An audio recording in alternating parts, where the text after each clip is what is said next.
హైదరాబాద్ లో జరగబోయే మనీ మంత్ర money manifestation classes కి ఇప్పుడే కాల్ చేసి రిజిస్టర్ అవ్వండి.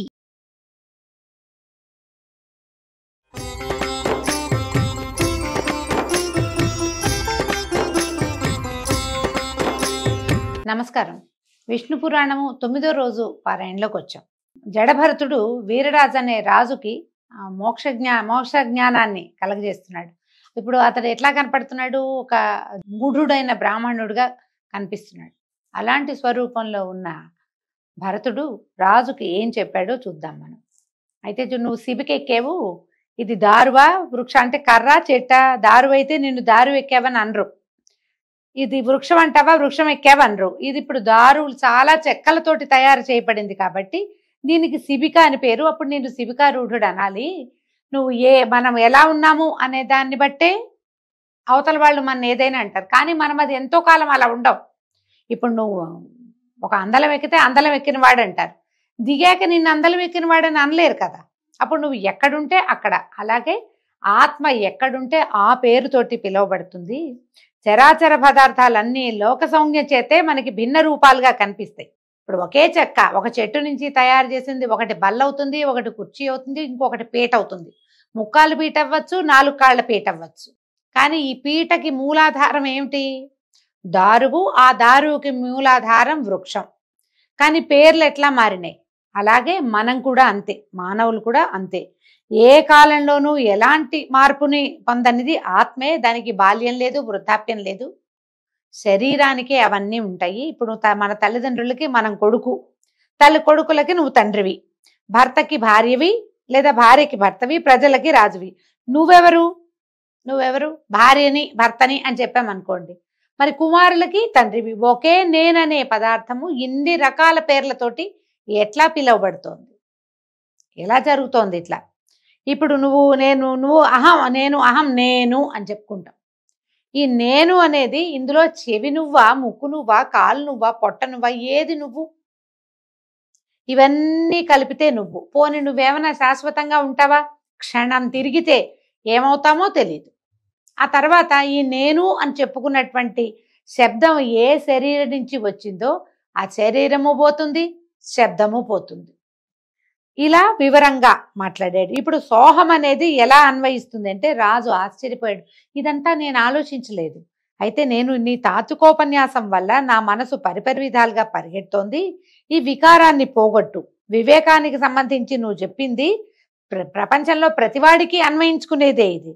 అయితే పరమార్థమైనటువంటి శ్రేయస్వరూపం నాకు తెలియాలి. ఈ పరమతత్వ బోధకుడైన కపిల మహాముని అడిగి తెలుసుకుందామని బయలుదేరాను. నువ్వు కూడా అంతటి వాడుగానే నాకు అర్థమవుతున్నావు. ఇప్పటిదాకా నేనెవరు అన్న ప్రశ్న నాకు రాలా. మోక్షాన్ని సాధించాలని ప్రతి వాళ్ళు అంటూ ఉంటే ఇదేమిటి రోజు ఇలాగే ఉంటున్నావు? ప్రతిరోజు ఇదే పని చేస్తున్నావు, ఇంతే ఉంటున్నావు, ఇంకో రకంగా ఉండట్లేదు. అదేదో తెలుసుకుందామని బయలుదేరాను. నిన్నే నేను ఆచార్యుడిగా భావిస్తాను, అనుగ్రహించి నా కోరిక తీర్చమని అడిగాడు. అయితే ఈయన ఇంకా ఇందులో ప్రశ్నలు మార్చాడు చూడండి. ఓ రాజా, పరమార్థం గురించి చెప్పాలా, శ్రేయస్సు గురించి చెప్పాలా? శ్రేయస్సు పరమార్థం ప్రదం కాదు. శ్రేయస్సు యొక్క లక్షణాలు పరిపరి విధాలుగా ఉంటాయి. ఇష్టదైవాన్ని ఆరాధించి అభీష్ట సిద్ధిని పొందటం శ్రేయం అంటే అది. భగవంతుని ఆరాధించాం, నాయనా మాకు ఇల్లు ఇవ్వు, వాకిలి ఇవ్వు, మంచి ఉద్యోగం ఇవ్వు, నా పిల్లలకి మంచి భవిష్యత్తు ఇవ్వు, మాకు వంశాభివృద్ధి ఇవ్వు, ఓ తోటలు దొడ్లు నాదే పై చేయిగా ఉండు, అధికారం ఇవ్వు, ఇవన్నీ శ్రేయస్సు. ఇవి కాదు పరమార్థాలు. అయితే రాజ్యభోగాలు, ధనధాన్యాలు, సతీసుతులు, బంధుమిత్రులు ఇలాంటివి పొందడం పరమార్థం ఎట్లా అవుతుంది? ఇది పరమార్థం కాదు, కేవలం శ్రేయోదాయకమే. యజ్ఞం చేసి దానికి ఫలితంగా స్వర్గానికి వెళ్ళటం కూడా పరమార్థం కాదు. యోగ మూలంగా పరమధ్యానం చేస్తే అప్పుడు జీవుడు పరమాత్ముడు ఏకమవుతారు. పరమాత్మ దర్శనానికి హేతువు ధ్యానం. కొందరు ధర్మ ప్రధానంగా ధన వ్యయం చేస్తారు, దాని చేత వాళ్ళకి ధర్మం లభిస్తుంది. కొందరు ఏవో కోరికలు ఫలించాలని ధనద్వయం చేస్తే వాళ్ళకి సిద్ధించేదేంటి? కామ్యం. మనం లలితా సహస్రనామం పారాయణం చేస్తాము, ఏదో ఒక మనసులో ఒక కోరికతోటి, అది కుదురుతుంది. నిష్కామంగా లలితా సహస్రనామ పారాయణ చేసే వాళ్ళు ఎవ్వరూ ఉండరు, ఏదో ఒకటి ఉంటుంది. అయితే ఇలా తర్కిస్తే ఇవన్నీ కర్మ సంబంధాలే అవుతాయి, కానీ పారమార్థికాలు కావు. ఇవన్నీ మనకి ఏదో కావాల్సింది, పరలోక సుఖాన్ని ఆశిస్తూ లలితా సహస్రనామం చేసినా అది కూడా శ్రేయస్సే, కానీ పారమార్థికం కాదు. అసలు ఏది వద్దు అని చేయగలగాలట. అలాగే వేదాలు చెప్పిన చొప్పున యాగాలు చేస్తే అవి కూడా పరమార్థం కాదు. కేవలం కర్మఫలప్రదాలుగా కర్మ చేసిన దానికి ఫలితం లభిస్తుంది. ఘటానికి కారణం మన్ను, ఘటం కార్యం, అది మన్నే అవుతుంది. కానీ మరేమవుతుంది, ఒక కుండ చేసాము, దానితోటి దాన్ని ఏమంటారు, కారణం మట్టి. ఆ మట్టితోటి కుండ చేసాం, ఈ కుండ కార్యం అవుతుంది, అది మన్నే అవుతుంది. కానీ కుండ అయితే మాత్రం మట్టి కాదు, మట్టే కదా. కుండ అని పేరు పెట్టాం, కానీ అది దేంతో నిర్మించబడింది, మన్నుతోటే. అది మట్టే, అది మట్టిలోనే కలుస్తుంది. ఈ రీతిగా చేసే యజ్ఞాలు అంతరించేవే కానీ స్థిరాలు కావు. మరి వాటిని పరమార్థికాలుగా ఎలా నిర్ణయించగలుగుతాము? దేశకాలాలకు అధీనములై కర్మల వల్ల పట్టే ఫలితాలు నీటి బుడగల్లాగా అంతరించిపోతాయి, కానీ వాటిని పరమార్థ రూపంగా చెప్పలేము. పరమార్థ రహస్యాన్ని సూక్ష్మంగా చెప్తారు. ఇది కొంచెం పెద్ద మ్యాటర్ కదండి, కానీ సూక్ష్మంగా చెప్తానంటున్నారు. పరమార్థ తత్వం నిత్య శుద్ధం, ఒంటరిగా ఉండి అంతటా వ్యాపించి ఉంటుంది. శాశ్వతమైన సుఖస్థితిని కలిగిస్తుంది. కైవల్యమునందు విహరిస్తూ ఉంటుంది. మాయకి అతీతము, నిర్గుణము, జననము మరణము లేనిది. పేరు జాతి తన పెర భేదం లేకుండా అద్వైత రూపంగా ఉంటుంది. వాయువు వేణురంధ్రాలలో షడ్జాది స్వరాల వివిధ గతులతో ఒప్పినట్టుగా ఒక్కొక్కప్పుడు అది భిన్నత్వాన్ని కూడా వహిస్తుంది. ఒకే గాలి చూడండి, ఫ్లూట్లో ఊదితే 36 రకాల గాలు ఏం లేవు, ఒక్క స్వరమే, ఒకటే. అది ఉన్న హోల్స్ నుంచి ఒక్కో దాంట్లో నుంచి ఒక్కొక్క స్వరం లాగా వినపడుతుంది. బ్రహ్మాది భేద రూపాలన్నీ పరమాత్మనివే కానీ వేరుగా చెప్పదగినవి కాదు. బాహ్య అభ్యంతర ప్రవృత్తుల వల్ల ఆ ఏక పదార్థానికి రూపభేదాలు కలుగుతాయి. ఇది పరతత్వము, ఏకరూపం. ఇదంతా విని ఆలోచిస్తున్నాడు ఆయన. ఇదో తెలిసినట్టే ఉంది, ఏమీ తెలియనట్టుగా కూడా ఉంది. అయితే అప్పుడు ఈయన చెప్పాడు, జడభర్తుడు ఒక ఇతిహాసాన్ని చెప్పాడట ఈ అద్వైత బోధకి. బ్రహ్మమానసపుత్రుడు రుభుడు అనే ఆయన, ఆ రుభుడు అనే మునిపుంగవుడు ఉండేవాడట. అతనికి పులస్త్యనందనుడు నిదాకుడు అనేవాడు శిష్యుడుగా ఉండేవాడు. వాడికి అద్వైత విషయం తప్ప సమస్త సుజ్ఞాన విషయాన్ని ఉపదేశించాడట ఈ రుభుడు అనే ఆయన. తదుపరి పౌలస్త్యుడు గురుశాసనాన్ని అనుసరించి, ఇది నా పులస్త్యుని యొక్క కుమారుడు, ఏం చేశాడట, గృహమేధ అయ్యాడు, వివాహం చేసుకుని గృహస్థ అయ్యాడు. నివాసం దేవికా మహానది తీరంలో ఉన్న వీరనగరానికి వెలుపల ఒక భార్యతో కలిసి ఒక ఉద్యానవనంలో నివసించేవాడు. కొంతకాలానికి ఈ రుభుడు ఏం చేశాడట, అద్వైతం గురించి బోధించడానికి శిష్యుడి దగ్గరకు వచ్చాడు. అదే సమయంలో ఈ నిదాకుడు విశ్వదేవం అనే హోమాన్ని నిర్వహించి వెలుపలకు వచ్చి చాలా కాలం అయ్యేందువల్ల గుర్తించలేకపోయి గురువు గారిని గుర్తుపట్టలేదట. అతిథి అనుకుని సాదరంగా ఆహ్వానించి అర్ఘ్యం పాద్యం ఇచ్చి, ఆయన వంట అయింది, అలసిపోయినట్టు కనిపిస్తున్నారు, భోజనం చేయొచ్చు అంటే అడిగాడు, భోజనం చేయండి అని అడిగేశారు కదా. ఆ రుహుడు అన్నట, నేను నీచమైన పదార్థాలు తిన్ను, ఇప్పుడు సిద్ధంగా ఉన్న ఆహార పదార్థాలు ఏమిటో చెప్పు, మీ ఇంట్లో ఏముండారో చెప్పమన్నాడు. ఈయన కమ్మని వాసన కలిగిన పదార్థాలు, రస పదార్థాలు, దోశలు, మినపగార్లు, గోధుమ పిండి వంటలు ఉన్నాయని నిదాకుడు చెప్పేట. అప్పుడు ఈ రుహుడేమన్నాడు, నువ్వు చెప్పినవన్నీ నాకు ఇష్టం లేవు, మంచి మృష్టాన్నాలు లేకపోతే నేను ఆరగించను, ఇవన్నీ చప్పటివి, ఇవి నేను తిన్ను అంటే, సరే ఏమన్నాడు, నిదాకుడు భార్యని పిలిచి, అబ్బాయి చూడు, ఈయనకి ఇష్టమయ్యేలాగా రుచికరమైన పదార్థాలు ఉండు, ఈ చప్పటివి కమ్మటివి కాకుండా అని చెప్పేసరికల్లా ఈవిడ ఏం చేసిందట, మళ్ళీ వంట చేసి భర్తకి ఆయనకి చక్కగా రుచికరమైన వంటని వడ్డించిందట. అప్పుడు ఈయన నిదాకుడు అడిగాడు, అయ్యా ఆహార పదార్థాలన్నీ నచ్చాయా, మీకు బడలికి తీరిందా, ఆకలి తీరిందా, మీరు ఎక్కడి నుంచి వచ్చారు, ఎక్కడికి వెళ్ళబోతున్నారు, మీ నివాసం ఎక్కడండి అన్నప్పుడు ఈయన రుభుడు చెప్పాడట గురువు చిరునవ్వుతో, భరించరాని ఆకలితో ఉన్నవాడికి ఆహారం తృప్తి కలిగిస్తుంది కదా, మనకు చచ్చేలా ఆకలిస్తుంది, అప్పుడు ఆహారం రుచి. ఆకలే లేని వాడికి ఆహారం ఏమిటి, తృప్తి ఏమిటి, నాకు ఆ రెండింటి సంబంధం ఎప్పుడూ లేదు. పృథివీ వలన కలిగిన ధాతు సమూహాన్ని, జలమును జఠరాగ్ని దహిస్తుంది. ఆకలి దాహం దేహధర్మాలు, ఆ వికారాలు నాకు ముందు ఎప్పుడూ లేవు, ఇప్పుడు లేవు, కనుక నాకు తృప్తి అనేది ఎప్పుడు తృప్తిగానే ఉంటాను నేను. దీనివల్ల పెరిగింది, దానివల్ల తగ్గింది ఏం ఉండదు. తుష్టి పుష్టి అనేవి చిత్తధర్మాలు, విశిష్ట చిత్తులైన వాళ్ళని అడుగు, వాటిని వివరించి చెప్తారు, అవి పరమాత్మకి ఉండవు, అంతా ఒకటే సారం, ఇది రుచి అరుచి అలాంటివి ఏమి ఉండవన్నాడు. ఇక నువ్వు నేను మిత్రుడు శత్రుడు అనే విచక్షణ లేక సర్వము అచ్యుత స్వరూపం అనేలాగా ప్రవర్తించు, ఐహిక వాంఛలకు మనసియ్యకు అని చెప్పగా నిదాకుడు అడిగాడట, అయ్యా నువ్వెవరు, నీ పేరేమిటని అడిగితే, ఓరి నేను నీ గురువుని, నిదాయమైన రుభుడని, ఆత్మతత్వాన్ని ఉపదేశించాను, సుఖివై ఉండు అని రుభుడు వెళ్ళిపోయాడు. ఆ విధంగా నిదాకుడు నిదానంగా గురువుగారు చెప్పిన విధంగా ప్రవర్తించి ముక్తుడయ్యాడట. అంటే ఏం చేశాడు? సర్వాంతర్యామి భగవంతుడు సర్వాంతర్యామిని గ్రహించి బంధువని శత్రువని లేక సమాన బుద్ధిగా ప్రవర్తించి ముక్తుడయ్యాట. అప్పుడు ఈయన చెప్తున్నాడు జడభరతుడు వీరరాజుకి, నువ్వు కూడా అలా ప్రవర్తించు అని జడభరతుడు చెప్పగా రాజు బ్రహ్మతత్వ జ్ఞాని అయి ప్రవర్తించి విష్ణు సాయుధ్యాన్ని పొందాడు. జడభరతుడు ఆ జన్మలోనే ఆత్మతత్వ జ్ఞాన బలంతో ముక్తి పొందాడు. ఈ జడభరతోపాఖ్యానం చదివినా విన్నా మోహభ్రాంతులకు చిక్కక ఆత్మజ్ఞానం కలిగి చరితార్థులవుతారు. ఇది విశేషమైన గాథండి, కొంచెం నిదానంగా వినవలసింది. ఇందులో కథ కంటే పరతత్వ జ్ఞాన బోధ ఎక్కువగా ఉంది. మనము శీతోష్ణాదులు అబ్బా చలిగా ఉందని వేడినీళ్ళ స్నానం, అబ్బా వేడిగా ఉందని చన్నీళ్ళ స్నానం చేస్తాం. రుచిగా లేదని పదార్థాలు వదిలేస్తాం. ఇందులో ఉప్పు ఎక్కువ, ఇందులో ఉప్పు తక్కువ, ఇలాంటి ఆలోచనలు చేస్తాం. అసలు రుచి అన్నది పాటించద్దు. స్వపర భేదం లేకుండా ఉండాలి. నేలైనా ఎక్కడైనా సరే ఒకటే రకంగా ప్రవర్తించగలిగితేనే మనకి ఆత్మతత్వాన్ని అర్థం చేసుకోగలుగుతాం. అది చెప్తున్నారు. ఇవి పెద్ద విషయం.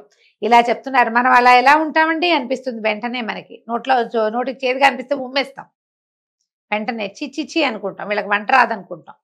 ముందు విమర్శ మానేయాలి. అక్కడి నుంచి మెల్లిగా పరతత్వమో ఆత్మతత్వమో జ్ఞానమో ఏమిటో వస్తాయి. అవన్నీ రావాలంటే ముందు మనకు ఉండవలసింది ఏంటంటే సంయమనం కావాలి. దేనికి ఎక్కువగా స్పందించకూడదు, అక్కడ మొదలు పెట్టాలట. అయితే ఇంకేం చెప్పమంటావో అని పరాశరుడు అడిగేసరికల్లా మైత్రేయుడు ఇట్లా అన్నాడు. మన్వంతరాలు, మనుపుత్రులు, దేవతలు, సప్త ఋషులు, ఆ కాలాలలో ఇంద్రులు, వాటి చరిత్రలు చెప్పమని అడిగాడు. గడిచినవి రానున్నవి అయినటువంటి చతుర్దశ మన్వంతరాల చరిత్ర చెప్తామంటున్నారు. ఏమిటో ఇది చాలా విశేషంగా ఉంటాయండి. స్వయంభువ, స్వారోచిష, ఉత్తమ, తామస, రైవతక, చాక్షుషాలనే 6 మన్వంతరాలు చెల్లిపోయినాయి. స్వయంభువము, స్వారోచిషము, ఉత్తమము, తామసము, రైవతకము, చాక్షుషము ఇవి వెళ్ళిపోయినాయి. ఇప్పుడు వర్తమానం వైవస్వత మన్వంతరము. రోజు నిత్య పూజకి ఎవరైతే సంకల్పం చెప్పుకుంటారో వైవస్వత మన్వంతరే అని చెప్పుకుంటాం. మనం ఉన్న మన్వంతరం పేరు వైవస్వతము. కల్పాంత కథల వల్ల స్వయంభువ మన్వంతర చరిత్ర నువ్వు విన్నావు. ఇప్పుడు స్వారోచిష మన్వంతర కథ చెప్తానని చెప్తున్నారు. స్వారోచిషం అంటే 2వ మన్వంతరం. మన ముందున్న మన్వంతరం ముందు చాలా ముందుంది, దాని గురించి చెప్తానంటున్నారు. ఇప్పుడు ఇంద్రులు మారిపోతారండి ప్రతి మన్వంతరానికి. దీనికి చెప్తున్నారు. స్వారోచిష మన్వంతరంలో పాండవాదులు సురలు, వాళ్ళు దేవతలట. విపస్నిప్తుడు అనేవాడు ఇంద్రుడిగా ఉన్నాడు. ప్రాణవాత, అగ్నివృష, స్వర స్తంభక, ఊర్జకులు అనేవారు సప్తర్షులుగా ఉండేవాళ్ళు. ఋషులు మారిపోతారు మన్వంతరంలో. ఆ చైత్ర, చిత్ర, మదన, కింపురుషాదులు ఆ మనువు యొక్క కొడుకులుగా ఉండేవారట. ఉత్తమ మన్వంతరంలో తర్వాత మన్వంతరం సంగతి చెప్తున్నారు. సుశాంకుడు అనేవాడు ఇంద్రుడు. సుధాముడు మొదలైన 12 గణాదులు దేవతలుగా ఉన్నారు. మునుపు ఇంతకుముందు చెప్పారు వశిష్ఠ నందనులు 7 సప్త మహర్షులుగా ఉన్నారు. 4వ మనువు తమసుడు. అతని మన్వంతరంలో శిబి ఇంద్రుడుగా ఉన్నాడు. ఇవి మారుతూ ఉంటారు. మనకి భవిష్యత్ బ్రహ్మ ఆంజనేయుడు అని చెప్పుకుంటాం మనం. భవిష్యత్తులో బ్రహ్మదేవుడు ఎవరంటే మనకి ఆంజనేయుడు భవిష్యత్ బ్రహ్మ. ఇది తెలుసు కదా చాలా మందికి. ఎందుకంటే మనకు చూడండి ఊరూరా గమనించండి, విపరీతంగా ఆంజనేయ దేవాలయాలు వెలుస్తాయండి. ఆయన భవిష్యత్ బ్రహ్మ అవటం వల్లే ప్రతి చోట ఆయనకు ఒక దేవాలయం రోడ్డు మీద నుంచుని కనపడతాడు ఆంజనేయుడు. ఏమీ ఉండదు, ఒక గుడి గోపురంగా ఉండదు. ఒక విగ్రహ ప్రతిష్టాపన చేస్తారు, కొబ్బరికాయలు కొడితే కొట్టినట్టు లేకపోతే లేనట్టు, ఎవరైనా సింధూరం రాస్తే రాసినట్టు లేకపోతే లేనట్టు. పూజాధికాలు లేకుండా కూడా ఆంజనేయుడు వెలవటం విశేషంగా కనపడుతుంది మనకి. రాబోయే మన్వంతరంలో భవిష్యత్తుకి బ్రహ్మ ఆంజనేయుడట. అట్లాగే ప్రతి మన్వంతరంలోనూ ఇంద్రుడు, బ్రహ్మ వీళ్ళందరూ మారుతూ ఉంటారనమాట. ఇక్కడ 4వ మనువు తమసుడు. అతని మన్వంతరంలో శిబి అనే చక్రవర్తి కథలు చెప్పుకున్నాం మనం. ఆ శిబి చక్రవర్తి ఇంద్రుడుగా ఉంటాడు. హరసత్య రూపాదులు సురలు. తర్వాత కావ్య, చైత్ర, పృథుకావ్య, వర్ణ, అగ్ని, పీవర, జ్యోతి ధాతువులే సప్తర్షులుగా మారుతారు. ఖ్యాతిజ, అనుజంఘాదులు ఆ మనువు యొక్క కొడుకులుగా ఉంటారు. వాళ్ళు ధర్మాత్ములు, అనేక క్రతువులు చేసిన వారుగా ఉన్నారు. తర్వాత రైవత మన్వంతరంలో విభుడు అనేవాడు ఇంద్రుడు. అమితాభులు దేవతగణాలు. తర్వాత ఊర్ధ్వబాహుడు, దేవబాహుడు, హిరణ్యరోముడు, వేదవంశుడు, ధామకుడు, శ్రీమంతుడు, పర్జన్యుడు అనేవాళ్ళు సప్తర్షులుగా కనిపిస్తారు. బలబంధువు మొదలైనటువంటి భుజబలశాలులు మనునందనులుగా కనపడతారు. మనువు యొక్క సంతానమే కదా ప్రజోత్పత్తి చేసిన వాళ్ళు. మునుపు పూర్వకాలంలో ప్రియవ్రతుడు అనేటువంటి మహీపతి విష్ణువుని గూర్చి తపస్సు చేసి స్వారోచిషుడు మొదలైనటువంటి 4 కొడుకులకి తండ్రి అయ్యాడట. అతని తపోమహిమ చేత వాళ్ళు మనువులై భూపతులయ్యారు. రాజవంశాలు వాళ్ల వల్ల వెలిసిల్లినాయి. ఈ ప్రియవ్రతుడు ఎవరు? ఉత్తానపాదుడు ప్రియవ్రతుడు కథ చెప్పుకున్నాం. ఉత్తానపాదుడి కుమారుడు మన ధ్రువుడు కదా. ప్రియవ్రతుడు ఈ నలుగురు మనువులకి తండ్రిగా ఉన్నాడు. తర్వాత 6వదైన చాక్షుష మన్వంతరం నందు మనోజవుడు ఇంద్రుడిగా ఉన్నాడు. పృథుకరేఖాదులు దేవతలుగా ఉన్నారు. సుమేధాదులు సప్తఋషులు, పూర్వు మొదలైన వాళ్ళు ఈ మనువు యొక్క కుమారులుగా ఉన్నారట. ఇప్పుడు వర్తమాన మన్వంతరంలో ఇప్పుడు మనం దీంట్లో ఉన్నామో వైవస్వత మన్వంతరంలో ఎవరున్నారు? సూర్యనందనుడైన వైవస్వతుడు, వివస్వాన్ అని చెప్తారు సూర్యుడికి పేర్లు. ఆదిత్య హృదయంలో వస్తుంది కదా, ఖగ పూష గభస్తిమాన్ ఇలా వస్తుంది చూడండి. అందులో వివస్వాన్ అనే పేరుంది. అతని కుమారుడైన వాడే వైవస్వతుడు. అతడు రాజుగా ఉన్నాడు. పురంధరుడు ఇంద్రుడు, ఆదిత్య వసురుద్రాదులు దేవతలు, గౌతముడు, జమదగ్ని, కశ్యపుడు, అత్రి, భరద్వాజుడు, వశిష్ఠుడు, విశ్వామిత్రుడు అనేవాళ్ళు సప్తర్షులుగా ఉన్నారు. ఇక్ష్వాకువు, నాభాగుడు మొదలైనటువంటి 9 మంది మనువు యొక్క కుమారులు. వాళ్ళు వేర్వేరు వంశకర్తలై అశ్వమేధాది యజ్ఞాలు నిర్విఘ్నంగా చేసి సాటి లేని బలపరాక్రమాలతోటి సిరి సంపదలతోటి రాణించారు. ఇప్పుడు మనం సప్తర్షి మండలం ఇప్పుడు వీళ్ళు కనపడతారనమాట మనకి. ఇంతకు ఆధారము అప్రమేయమైనటువంటి విష్ణు శక్తి అని గ్రహించు. ఈ జరిగే కథలన్నిటికీ ఆధారము అప్రమేయమైనటువంటిది, ఏ రకమైన ఎల్లలు లేనటువంటి విష్ణువే దీనికి ఆధారం. శ్రీహరి వంశాలు ఆయా మన్వంతరాలలో రూపాలు ధరించి సాత్విక గుణాలతోటి జగాలను రక్షిస్తూ ఉంటాయి. సురలు, సిద్ధులు, ఆద్యులు, చరాచర భూతాలు, ఖేచరులు, భూచరులు, జలచరాలు, వనచరాలు, మృగాలు ఇలా జీవకోటి అంటే శ్రీ విష్ణుదేవుని విభూతిగా భావించు, సంభావించు అని చెప్పి అనాగత మన్వంతర విషయం గురించి చెప్పబోతున్నారనమాట. సూర్యుడు విశ్వకర్మ పుత్రికను సౌమ్యను పెండ్లాడి ఆమెతో వినోదించుతుండగా కొంతకాలానికి మనువు, యముడు అని 2 కొడుకులు, యమున అనేటువంటి కూతురు కలిగారు. తర్వాత సౌమ్యాదేవి, ఈ సౌమ్య అనే ఆవిడ సూర్యుని ప్రచండ కిరణాలకు ఓర్వలేక తన ఛాయతోటి ఒక యువతిని సృష్టించి పతి శుశ్రూషని జాగరూకతతోటి చేస్తూ ఉండు, నా పిల్లల్ని ఆప్యాయంగా పోషించమని అడవికి పోయి గుర్రంగా మారి తపస్సు చేస్తూ ఉంది. అప్పుడు ఛాయ సౌమ్యలాగానే పతిని సేవిస్తూ అలడిస్తూ ఉండగా ఆయన చాలా ప్రేమగా సంజ్ఞగానే భావించి అనుకూలంగా ప్రవర్తిస్తూ ప్రేమాతిశయంతో ఉండేవాడు.